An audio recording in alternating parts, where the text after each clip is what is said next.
పాలకూర పప్పు.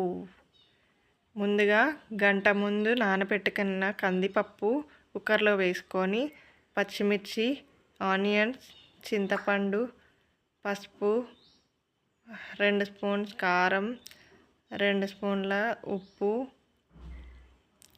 కడిగి కట్ చేసుకున్న పాలకూర వేసి వాటర్ పోసి కుక్కర్ మూత పెట్టి 4 విజిల్స్ వచ్చేంతవరకు ఉడికించుకోవాలి. 4 విజిల్ తర్వాత పప్పుని బాగా మెదుపుకొని పోపు వేసుకోవాలి. పోపులో నూనె పోసి వెల్లుల్లి రెబ్బలు వేసుకోవాలి. తర్వాత జీలకర్ర, ఆవాలు, ఎండుమిర్చి, కరివేపాకు, పసుపు వేసి కలిపి పప్పు వేసుకుంటే పాలకూర పప్పు రెడీ. టేస్టీగా ఉండే పాలకూర పప్పు మామిడికాయ పచ్చడితో తింటే చాలా బాగుంటుంది. కూరపప్పు మీరు చేసుకోండి, ఎలా ఉందో కామెంట్ చేయండి.